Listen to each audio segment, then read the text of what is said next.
Good evening friends, welcome to my YouTube channel एक global lawyers and consultants. आज मैं आपको इन्फॉर्म करना चाहता हूँ एक internal letter which have been issued by the CBIC GST policy wing to the all principal chief commissioner and chief commissioners of the CGST zones. इस letter के अंदर उनसे रिक्वेस्ट करा गया है to give their inputs and comments on the legality of the bunching of multiple financial years into a single demand notice under GST। Plus इस internal letter के साथ GST पॉलिसी विंग ने अपना कमेंट्स को भी अटैच किया है। अगर हम उनके कमेंट्स को पढ़ते हैं, so according to them bunching of multiple financial years into a single demand notice is correct as per section 73 and 74. To strengthen their viewpoint, उन्होंने ऑनरेबल दिल्ली हाई कोर्ट की जजमेंट को भी रेफर किया है, that is Ambika traders. Plus they have also refer the different view which have been given by the honourable Chennai high court in the Titan case. But as whole अगर हम उनको पूरा उनके कमेंट्स को अंडरस्टैंड करते हैं तो दे आर सपोर्टिंग कि that there is no violation of principle of natural justice if particular demand notice contents multiple financial years.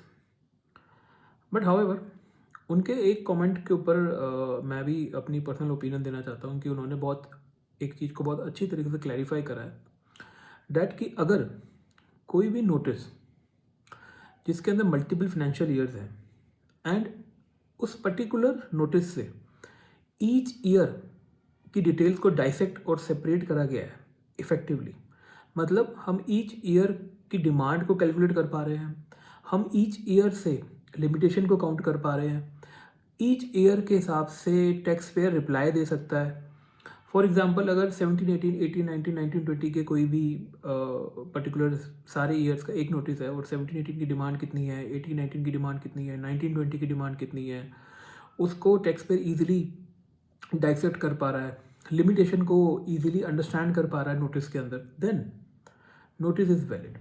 And इस पर्टिकुलर कमेंट्स के अंदर एक ऑनरेबल सुप्रीम कोर्ट की जजमेंट भी रेफर करी गई है, उसमें ये लिखा गया है कि अगर नोटिस से हम इजीली डिपिक्ट कर सकते हैं कि कितने टैक्स ईयर्स हैं, कितनी डिमांड है और इजीली उसको डाइसेक्ट कर पा रहे हैं, तो then notice is valid.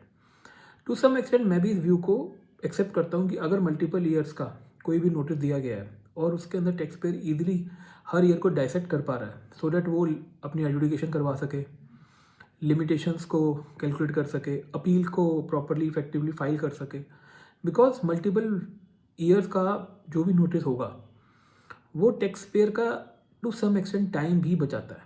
But अगर नोटिस वेग है और बड़ी सारी एम्बिग्यूटीज के साथ, कॉम्प्लेक्सिटीज़ के साथ है, मल्टीपल ईयर्स को इन्वॉल्व करता है, then there is a clear violation of the principle natural justice.